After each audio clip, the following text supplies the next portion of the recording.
So good afternoon, everyone. Welcome to this talk on talk by Peter Kennedy on the subject on the topic frequency. Just kidding. Welcome to this talk on recent advances in frequency synthesis. It's my pleasure to welcome Peter for this talk. Peter received his BE degree in electronics from National University of Ireland, Dublin, and MS and PhD degrees from University of California, Berkeley. And then he actually went on and received a DEng degree from National University of Ireland. He has published and lectured on a wide range of topics in the field of nonlinear circuits and systems, including oscillators, chaos, neural networks, mixed signal testing, phase lock loops, delta sigma modulation, and frequency synthesis. He was made an IEEE Fellow in 1998 for his contributions to the study of neural networks and nonlinear dynamics. He was awarded the IEEE Third Millennium Medal, the IEEE Circuit and Systems Society Golden Jubilee Medal, and the RIA Parsons Medal. He has held faculty positions at the University College Cork, where he also served as Vice President for Research and Innovation, and University College Dublin, where he is currently Professor of Microelectronics Engineering. He has had visiting appointments at BME, EPFL, Imperial College London, and the University of Pavia. He has provided consulting services to a number of semiconductor companies and was founding director of Ireland's Microelectronics Industry Design Association and the Microelectronics Circuit Centre, Ireland. He served as president of the Royal Irish Academy from 2017 to 2020. Today, he's going to talk about, as I said, recent advances in frequency synthesis. And without further ado, I welcome Peter and ask him to start the session. Welcome, Peter. Okay, thank you very much for the invitation. I'll just share my screen and let's get started. Okay, so I come from a background in circuit theory, actually nonlinear circuit theory. And one of the things about nonlinear circuit theory is that you can't get quantitative solutions in many cases. So we're always looking for patterns. We're always looking for qualitative things. So that's my training. That's my professional bias. And so when I present this, I'm presenting it at a relatively high level. You'll see that I'm looking for patterns, and maybe I can share some of the insights that we have learned along the way. I come from the background in circuit theory, but we have been working with analog devices. Analog devices research division in Ireland does frequency synthesizers, high performance frequency synthesizers. And we've been very lucky to work with them and see some of our ideas tested in silicon, and some of them have indeed gone into products. So let's get started on this. I'm going to say something about frequency synthesizers. I'm going to talk about phase noise and spurs, the difference between integer n and fractional n frequency synthesizers. Then the piece that has been of most interest to us, which is the nonlinearity induced noise and spurs. And then some of the mitigation strategies that have been developed. So I classify these into three groups: linearize, minimize, and modify. And I explain that classification and show you some representative examples in recent architectures, and then some qualitative observations and conclusions at the end in terms of what we might do next to make things better. So frequency synthesizers are everywhere. The main place they have historically been used is in transceivers in communication. So you need to generate a sinusoid at a certain frequency as a local oscillator, either to up convert or down convert. That has been the classic use. They're also used in frequency modulation in digital systems to produce a clock. Wireline data transmission, you need to be able to send information at a particular rate. Today, they're used more and more in high performance data converters. And so you need very accurate clocks for that, reference clocks for that. They're used in GNSS, satellite communications, positioning. Automotive radar is a big application area. And power systems is another area that's growing. So the basic idea of frequency synthesis, as I say, typically you're trying to produce in the frequency domain a pure tone. So you want to produce a sine wave in the frequency domain, that's a pure tone. In practice, all physical circuits are noisy, and therefore you will see, as well as your tone, you'll see this stuff around the bottom, which is called noise skirts. In the time domain, that will be jitter on the sine wave. Now, the representation that I'll be showing is the way, when we look at these, we'll normally be looking on a log-log scale. On a log-log scale, this phase noise skirt typically has a -20 dB per decade roll-off, and the piece in close to the carrier will typically, when we're using the synthesizers, will be flat. So this is the kind of profile that you'll see. And then in the time domain, there's jitter. Now, in the frequency domain view, in terms of this phase noise skirt, that phase noise skirt is characterized in dBc per hertz. So that's power relative to the carrier. It's kind of it's a density. So what's important actually is the total area under this, the total power relative to carrier in this noise. We're also interested in spurs, and spurs are these spurious tones. They're additional frequency components in addition to the component that we want. There are these additional frequency components, unwanted, and we'll talk more about those. Now, in the RF business, in wireless, we typically talk about phase noise. The digital people and clocking, they talk about jitter. The relationship between the two things is the phase noise. We talk about phase noise at a particular, in a little 1 hertz bandwidth, at a particular offset from the carrier. And then the jitter, we basically integrate that phase noise over an area. So that's dBc per hertz integrated over an area to give you a total dBc. And that's typically called the integrated phase noise, equivalently the jitter. If you look at the phase noise spectrum, so you can imagine this is one of the skirts. So you imagine there are two skirts, the carrier is somewhere here and the two skirts are here. So if you look at the profile of that skirt and you integrate the area under that curve, so that corresponds to, this is dBc per hertz, the area under it is going to be dBc, and the jitter then is given in terms of that, that's how you get the jitter from the integrated phase noise. The spurs, there's dBc associated with each of the spurs as well, and so they contribute to the jitter. So in this particular example, the total jitter is 339 femtoseconds. 334 of that is coming from this phase noise here, and then you can see that there's about an extra 5 coming from the spurs. Okay, so these spurs are quite small, and their contribution to the RMS jitter is relatively small. When you want to figure out how much total jitter there is, well, the RMS is the square root of the sum of the RMSs. So these smaller pieces actually have a negligible contribution in the end. Okay, so why is this? Why does it matter? Well, if you look at this, is the typical radio application, wireless application. You imagine the signal that you're interested in. So you're trying to send some information, it looks like that. You want to move it to a different frequency band. So you multiply by a local oscillator to move it. Well, when you multiply it by the local oscillator, ideally you're multiplying by a pure tone. And so you just move the signal to a different part of the frequency spectrum. Because of the noise skirts, this multiplication in time corresponds to a convolution. So you can think of smearing this thing out. And when you smear it out, that noise now means that there's a reduction of the signal to noise ratio before and after you've translated the signal. And the same thing will happen when you try to demodulate, downconvert. So this is a problem, and particularly this phase noise close to the carrier is what's causing the main degradation in the signal to noise ratio.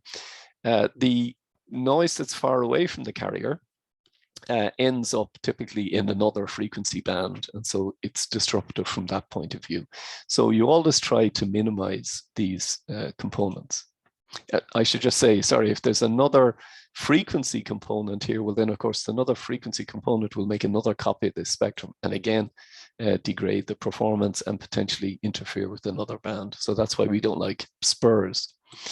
In the clocking application, well then it's the jitter is the problem. And so if you're looking at an ideal ADC, this is one of the ones, because of our context with analog devices, we're interested in high performance ADCs. So you want a clean clock for the ADC, but if instead your clock has phase noise on it, then that means that the SNR at the output of the ADC is going to be degraded. So these are the fundamental problems. So we'll be talking a lot about phase noise and jitter.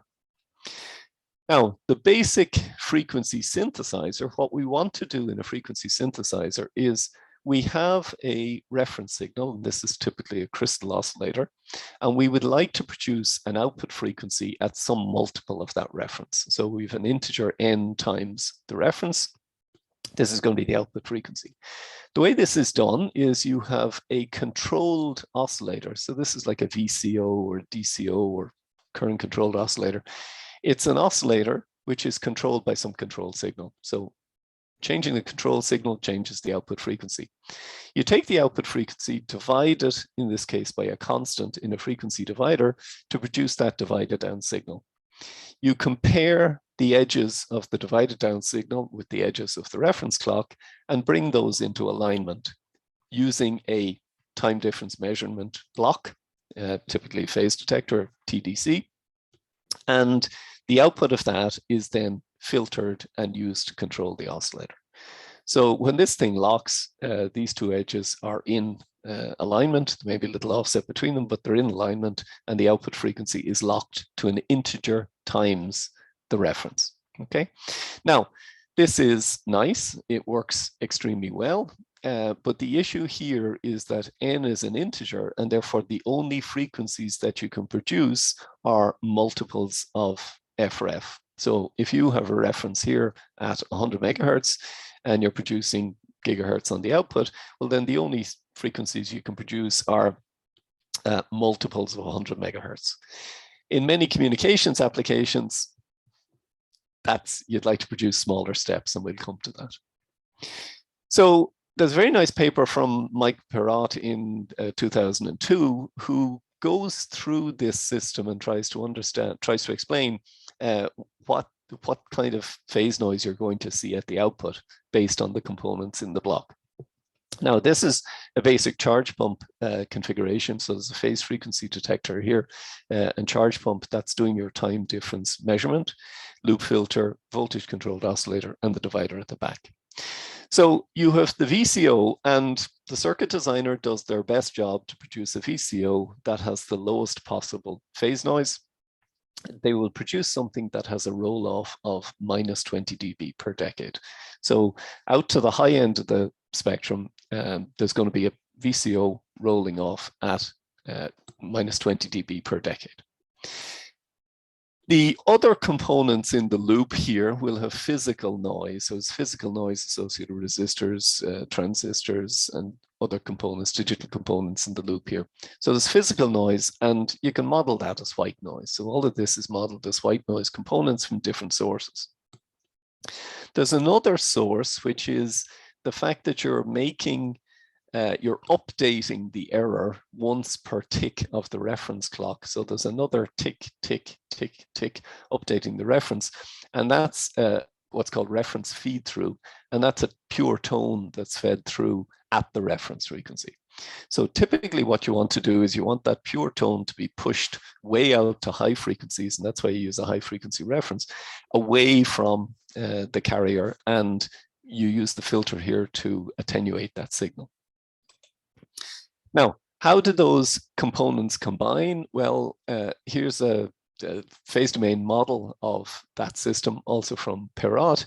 The output, the VCO, is falling off at minus 20 dB per decade, and all the other components, you can lump them together there and refer to the output of the PFD, And so you have the noise and that reference spur. Now, Perot's paper shows, very nice paper. If you haven't read it, strongly recommend it. The components, the noise, phase noise coming from the internal components is low pass filtered by the loop. So the phase noise from these physical components, low pass filtered by the loop like this.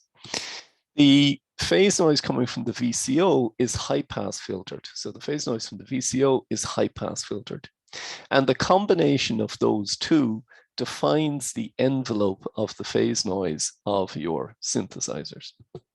So at low frequencies, it's dominated by the phase noise of the physical components. And at high frequencies, it's dominated by the VCO. So if you're responsible for the PFD, if you're responsible for the physical components, your goal is to make this level as low as possible. Okay, so you do your best to make that level as low as possible, and then it's low pass filtered by the loop. The VCO designer brings this line down as far as possible, and it's high pass filtered by the loop. And by choosing the loop bandwidth appropriately, you can make sure that you have a minimum overall profile here. Okay. So that's what the designer tries to do, minimize this level and minimize this level. So in a sense, this is the performance limit. If this person has done their best job and this person has done their best job, you can't do any better. So if you can use an integer n synthesizer in your application, you've done the best you can here, you've done the best you can here, then that's job done. There's nothing more to do. Now, unfortunately, in many applications, you have to have smaller steps. Stepping by the reference isn't always possible. You'd like to be able to make smaller steps. So that's why we use the fractional end synthesizer. Now, the fractional end synthesizer looks like the integer n we've just spoken about. But the difference is that this number for the divider isn't kept constant. Rather, that number for the divider is made up of two parts. There's a constant part, which we call the integer part, and there's a second part here, which is y. So you're dividing by n, which is actually int plus y. But y is a number, it's an integer as well, but it's an integer whose instantaneous value is changed. So for every tick of the reference clock, we change the value of the divide. So you might divide by 4, then 5, there are 6, 4, 5, 6, 4, 5, 6, and so on. It's organized in such a way that there is a block here I'm calling the divider controller.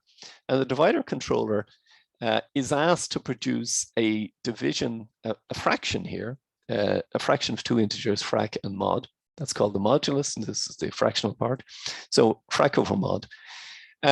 And it produces a sequence of y's. The average value of y is going to be frac over mod. Okay, so you can imagine producing, if you want to produce any number between 0 and 1, you can do it with an average of zeros and ones and choose the number of the percentage of zeros and the percentage of ones so that the average comes out to whatever value you want.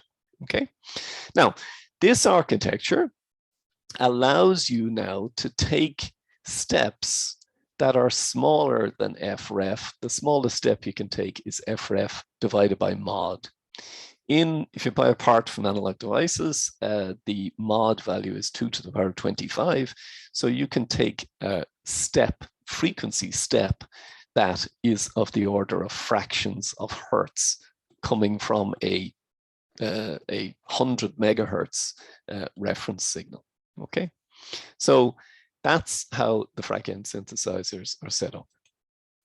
Now, it's a very old idea, and back in 1990, the idea was proposed by Riley to use a digital delta sigma modulator here to control the division ratio. So let's imagine you want to divide by 4 1/4.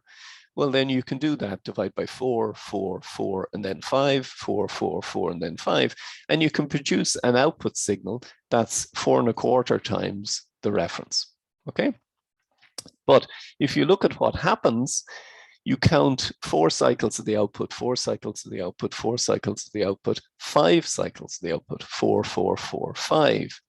When then you look at what's happening to the difference between the divider and the reference, you see that there is a little phase error that grows and then wraps around to 0, and then grows and wraps around to 0, and grows and wraps around to 0. So actually, there's a signal appearing here due to the phase difference between these two. And that phase difference is this triangular wave. And that triangular wave is then applied, well, you try to filter it first, but then it's applied to the VCO. And when you apply that triangular wave to the VCO, you now produce sidebands, or you produce spurs, spurious tones at that frequency.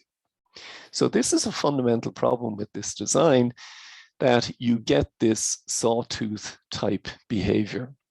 So by using a higher order modulator here and various other architectural modifications to that modulator, it is possible to break up this periodicity. There's always going to be an underlying sawtooth, but you can make it look more and more random. So ideally, the signal that you introduce from the divider controller, its phase noise has a profile looking something like this. If you just use a bad design, you can get something that's periodic, and therefore you get tones associated with that. If you randomize it sufficiently, then you get something, the red here, which is very close to the ideal. So by choosing the divider controller appropriately, you can introduce phase noise, a phase noise component that is smooth. There are no spurs associated with it. Okay, so the state of the art is there should be nothing coming from the divider controller except this smooth, high-pass shaped noise. So going back to Perrot's model, this time the divider controller is introducing shaped quantization noise. The profile of it is something like this. We show it in green. That's introduced now into the loop. So the loop has the component from the VCO, the other physical components, and there's this then essentially mathematical noise that's associated with the quantization operation over here, that's high-pass shaped. It is also low-pass filtered by the loop. So the VCO noise is high-pass filtered. The noise from the physical components and the reference spur are low-pass filtered. And now this high-pass shaped noise that's introduced by the divider controller is also low-pass filtered. So back to our picture, the designer, the circuit designer, tries to make the VCO as good as possible by pushing this line down. The other components you make as good as low noise as possible. You push this one down. And then the shaped noise from the divider controller looks something like this, but it's low pass filtered, and therefore you can shape it like this and basically hide it below the spectrum envelope of these two. Okay, so what that means is that in principle, if you have used a good divider controller and you have hid its spectral components below the other two, you can get a phase noise profile that's as good as an integer n synthesizer. So there's no degradation in performance in terms of the phase noise, but you also get these small steps. So that says, hey, I get the small steps for free and I don't lose anything. So you think, this is great.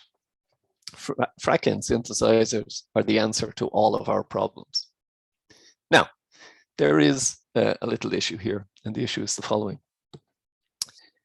The real synthesizer has spurs.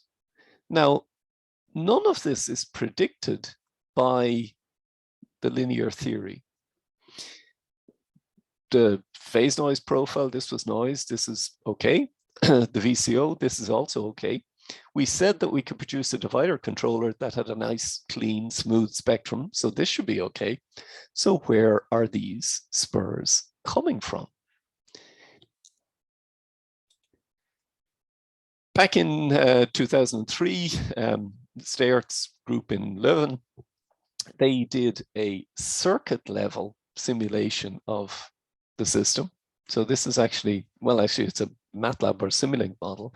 So they're not into physical devices, but showed that there was an ideal component due to the divider controller. But when that was injected into the loop, they actually got this elevated noise floor and spurs. So we've known for 20 years that nonlinear effects at a, say, a spice level, so they're circuit level, so they're not to do with parasitic electromagnetic coupling or something. They're nothing to do with packaging. They're in the architecture itself, and they can be reproduced in a circuit simulator. There are two effects. There's this elevated noise floor and the spurs. And they're due to nonlinear effects. So if you look around and you look at any paper on this topic, anywhere there's a frac-end synthesizer, you will see the same kind of thing happening. You see these frac-end patterns. Some IC manufacturers use them to say nasty things about their competitors, but no matter where you look, you'll see them, and the patterns are always the same. So this is what fascinates us as nonlinear circuits people. We think, there must be some unifying idea here. It isn't a coincidence that these all look the same.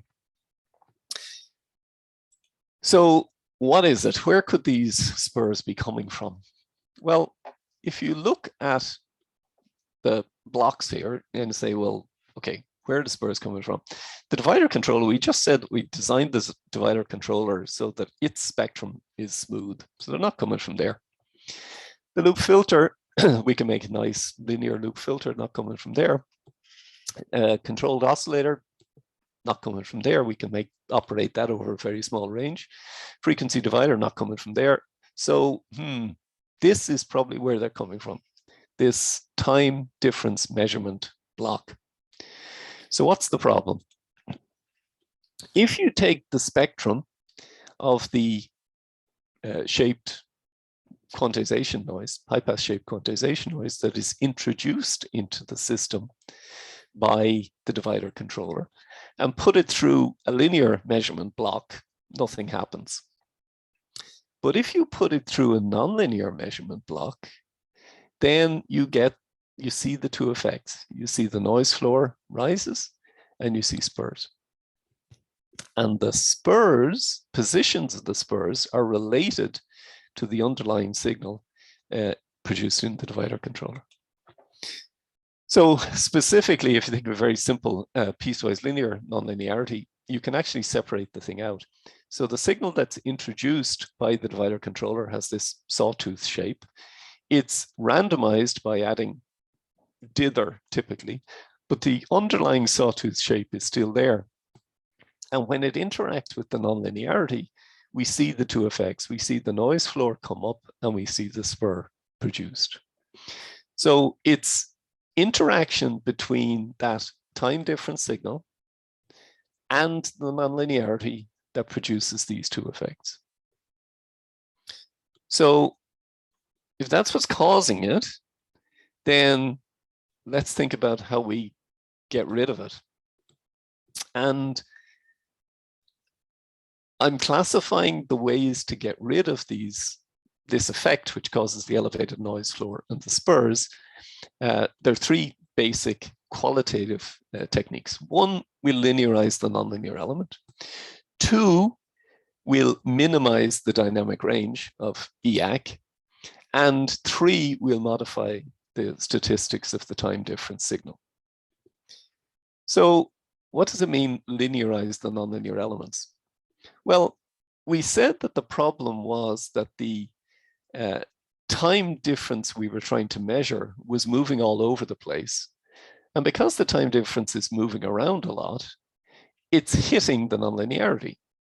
So if we could either move to a region of the characteristic, say there's a region of the characteristic here that looks a bit straighter than here, for example. So if the characteristic looks a bit straighter, well, okay, that's one idea. We could move to a region that's a little more linear. Or we could learn what the nonlinearity is and correct it. Or we could pre-distort the signal in the time domain so that when it hits the nonlinearity, it comes out as if it were linear. So there are a number of different techniques, and people have tried all of these techniques. Probably the first one that was tried is this one shown here, where the signal introduced by the divider controller is this sawtooth. So the sawtooth starts coming in here into the charge pump, and you can correct to take that sawtooth out because you know mathematically what it should look like. You can put a D to A converter here and remove it and subtract that sawtooth signal out so that the signal applied to the VCO is constant. This idea is great in principle, but unfortunately, the problem isn't actually coming from here. We just saw that that signal itself doesn't cause the problem because that the signal that has been injected could actually be smooth and spur-free. This is the one, it's the nonlinear distortion that's causing the problem. So now instead here, you have nonlinear distortion here, and you have further nonlinear distortion here. So surprise, surprise, these ideas don't work as well as they in practice as they look like they will on paper. Second idea is to minimize the dynamic range. Now, if you imagine the signal being injected here is hitting this nonlinearity, well, how do we stop it having such a distortion due to the nonlinearity? Well, remember the integer n case, there's no such problem. And the reason in the integer n case, there's no such problem is that if you only hit the same point all the time, there's no nonlinearity. So, okay, let's try to hit the same point. You can hit the same point, or you can reduce the size of the, you can reduce the swing. So you can imagine a large swing here is hitting lots of nonlinearity. A smaller swing is like a small signal is hitting less nonlinearity. So in order to have a smaller swing, what you need to do is this reference and div, you got to bring them into alignment better to minimize the difference between them. So how do you bring them into alignment? Well, you can use a multi-phase clock here. And so you have more phases to choose from, so you can reduce the swing. Or in the feedback divider, you can make a little, you can put a DTC in here to correct the edge after the division to bring these more into alignment. So there's a number of techniques related to minimizing the dynamic range of the signal at that point to bring it closer to the integer n case. Then you can modify the statistics of the signal. So the mash is one way of doing this. It adds some noise. There's a technique called successive requantizer. We developed a technique called the probability mass redistributor. And then there are two newer techniques, time invariant probability modulator, probability density shaping. The mash itself is the classic divider controller. It's a finite state machine. It requires, it can produce periodic tones, and therefore you need to dither it. You typically introduce a dither signal here. We have proven recently that the Lth order mash is immune to L minus first order polynomial distortion. So if you have a fourth order mash and you hit a third order polynomial, you don't produce any spurs. The successive requantizer from Galton's group is a serial structure where you look at the signal, you add a random digit to it, or you add a random LSB to it, and then divide by 2. So and you do 1 per bit of the input word. So if it's a 16-bit word, 16 stages, and you statistically modified the signal. This one is, Galton has proven that this is immune by choosing the architecture appropriately. It can be immune to polynomial distortion up to a certain order. Here is an example of the charge pump PLL with the successive requantizer. If you look at this architecture, you have a classic structure here. This is the linearization we spoke about before. So you put in the DAC to correct for the error coming through here. The divider controller is the successive requantizer. So this design is using two tricks: linearize the time difference measurement and then modify the statistics of the signal from the divider controller. If you look at how well they've done, these are measured results from their ISSCC paper. This is measuring the worst case in-band spur. So you can imagine that at this offset, if you set the input so that you're at this point, then the spur is at minus 45 dBc. If you move to another frequency, the spur is at minus 45 and so on. So the raw performance of the architecture is about minus 45 dBc for the worst case spur. When they linearize it, and by linearizing it, they basically just move the operating point of the charge pump to a more linear region of the characteristic by adding an offset current. So this is what we'll be calling bleed current later. Add a little offset current to move the transfer characteristic from a highly nonlinear region to a more linear region. They gain about 10 dB here. And then by turning on the successive requantizer, by changing the statistics, they got down to a record minus 70 dBc. And this is a record performance in terms of spur performance that stood for the best part of 10 years.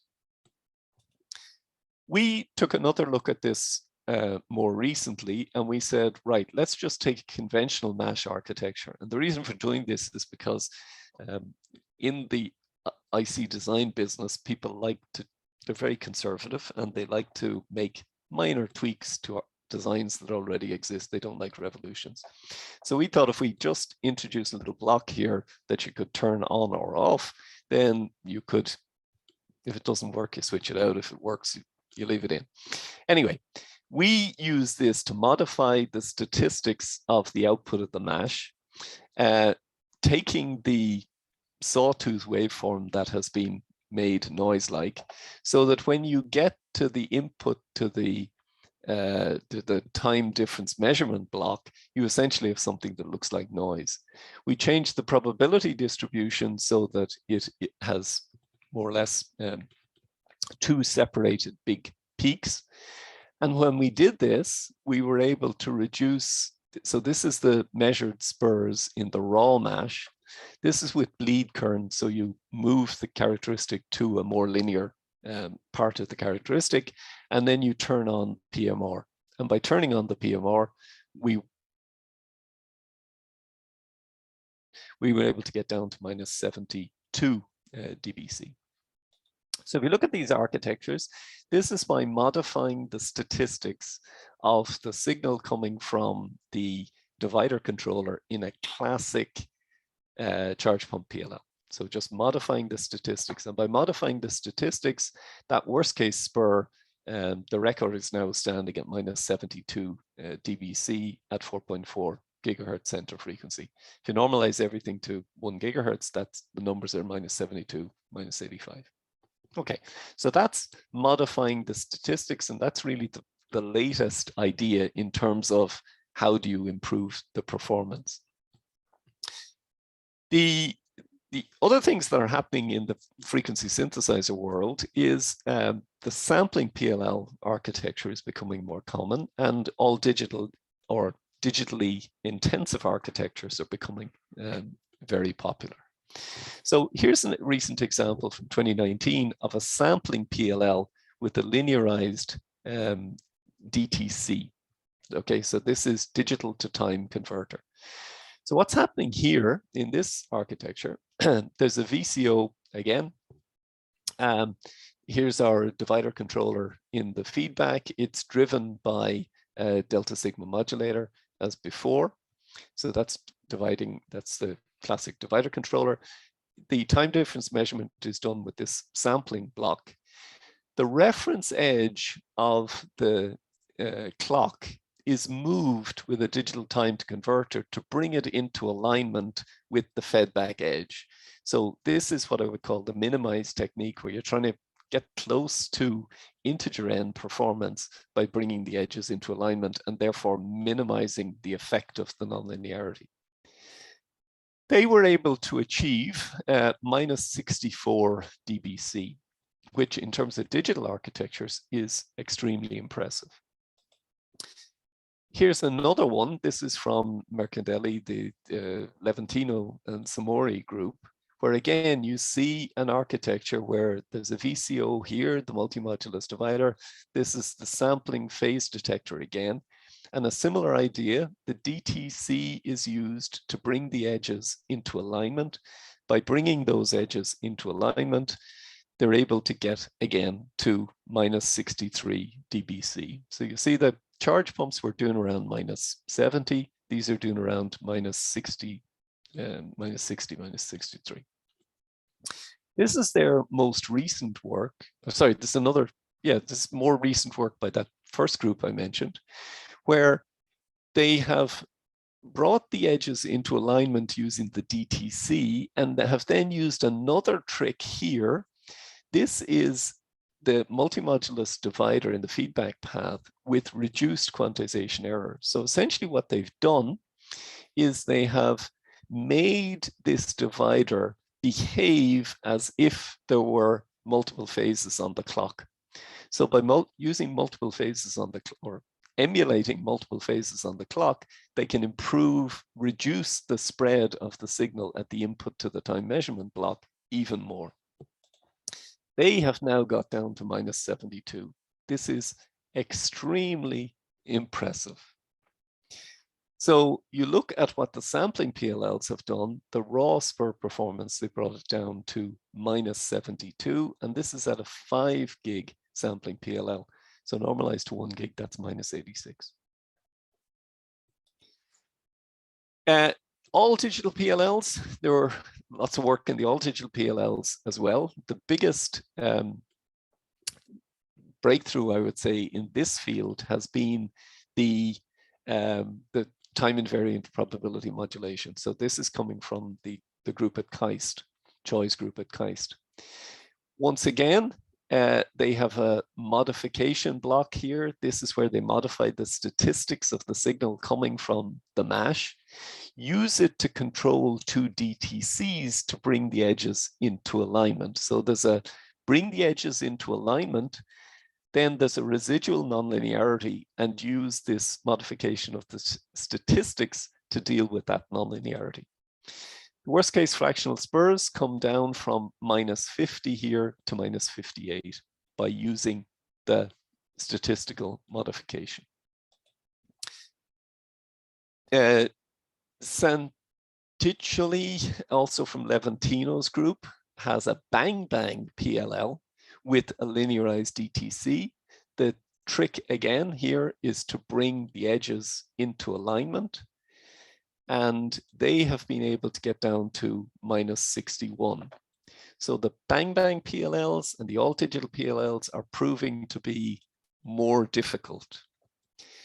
Here, that all ADPLL, the KAIST group, Choi's group, have gone even further, where they have now combined all 3 techniques, minimizing the edges by using DTCs to bring the edges into alignment, modifying the statistics to compensate for the residual nonlinearity of the DTCs, and then further linearizing by attacking the nonlinearity directly.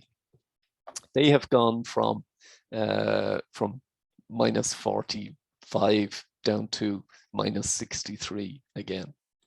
But this is done in a very interesting architecture where they don't have an LC oscillator, but they actually have a ring oscillator. So in terms of performance, they've gone down to, these are all LC oscillators with very low jitter. They have brought the ring-based oscillators into the space that used to be reserved for LC-based. So that was our design, and these guys are coming in here. It's incredible what they've done. So in terms of these architectures, these are all digital PLLs, the bang bang, all digital. They're still hitting around 60 in terms of raw spur performance, but this one was actually doing quite well when normalized. So just to summarize some of those, this is the charge pump, this is the sampling PLL, this is a bang bang, and this is the all digital. So you'll see that actually the sampling PLL is doing best at the moment. And that's a paper from last year's ISSCC. So I'll just close out with a couple of words on why the modifying statistics works. I mentioned that the signal that's introduced from the divider controller, the signal that the time difference block is trying to measure, has this sawtooth type behavior, but the samples are randomly distributed over these sawtooth tracks.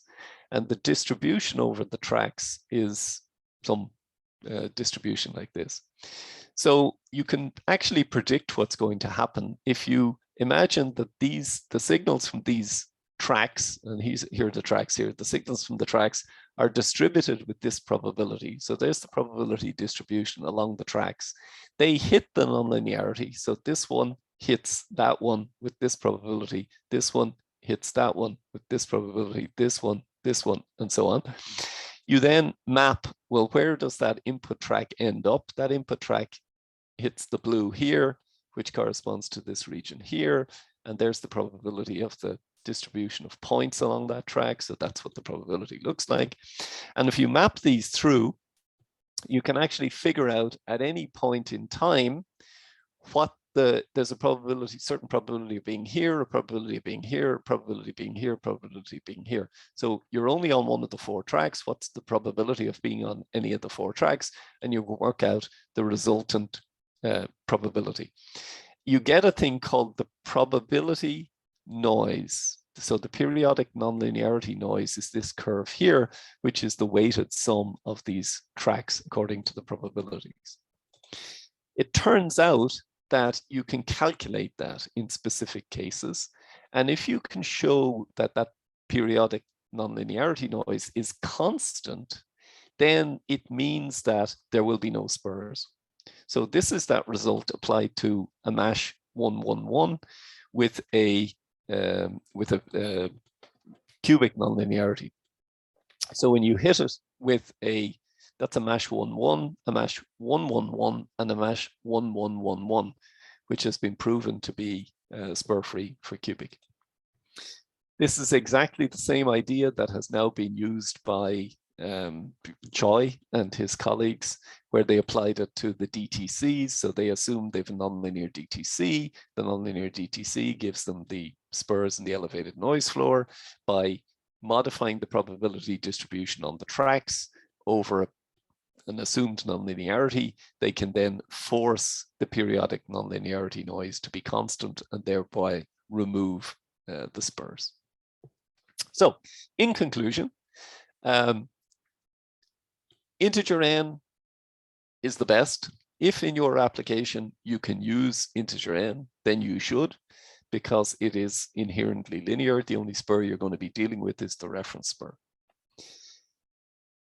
If you're using frac n, then you should try to look as much like the integer n as possible. You do that by minimizing the dynamic range. That will always help.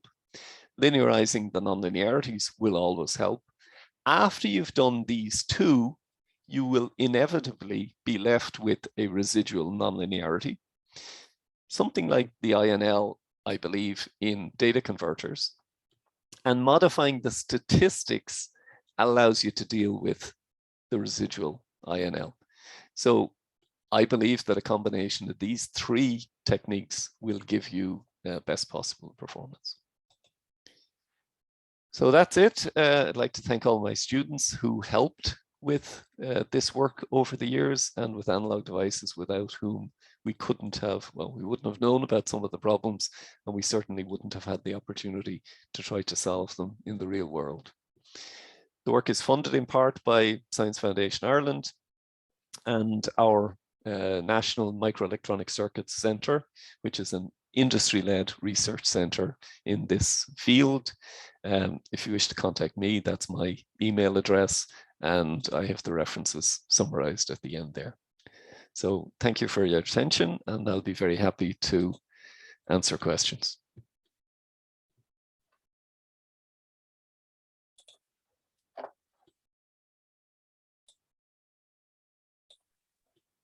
Thank you for this wonderful talk, Peter.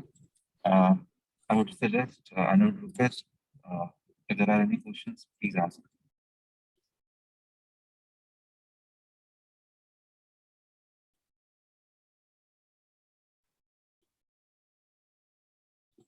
This kind of thing. Hello, sir. Hi. Yes, sir. I wanted to know, sir, that we also have like mismatches in the charge pump. Yeah. So are the methods that you suggested, like static and dynamic mismatches, are we able to detect it too? Okay, so Galton has done some work in terms of the static and dynamic mismatches and has shown that in most cases you can model the PFD charge pump as a static nonlinearity. So we've only been dealing with static nonlinearities. We like to look at piecewise linear because it's very aggressive. And so if you want to see something, you'll see it there first. Galton and others look at polynomials. You can look at the polynomials as well. So if you approximate your nonlinearity or charge pump nonlinearity as a polynomial, then these methods work quite well. The method that works best in terms of the charge pump is you simply offset the operating point so that you're just working with one of the sources at a time. So when I mentioned offset current, which is what Galton used in that first example, or when we say bleed current, that just means move the offset of the operating point so that you're just using, say, the up source or the down source, and then you get more linear behavior. Okay, thank you, sir.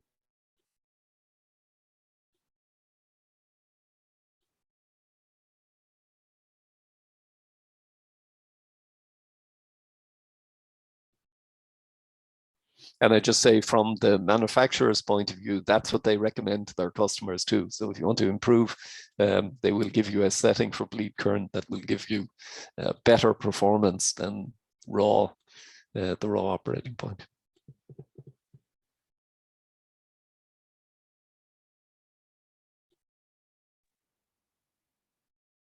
Okay, sir. Thank you, sir.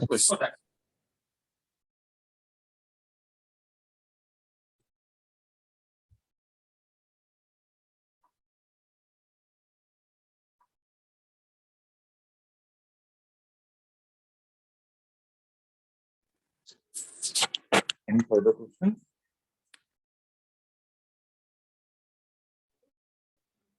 No, sir. No, sir.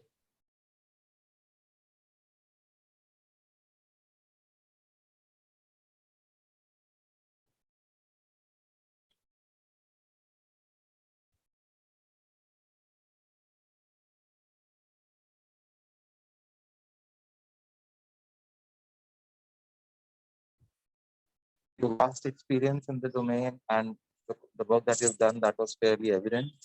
And I was amazed at the contributions that you have made in this domain yourself. So thanks a lot for joining in and sharing your knowledge with us. And we will definitely have more opportunities and for further interaction. And we would love to host you physically also in India whenever you plan to visit India next. Thank you very much. I have huge admiration for your school. The IIT reputation transcends the world. So it's great finally to be able to make a presentation to you and your colleagues and students. It's really a great honor for me, and I thank you for the invitation. Thank you, Peter. We'll close the call now. Thank you. Okay. Bye all. Thanks. Bye. Thank you, sir.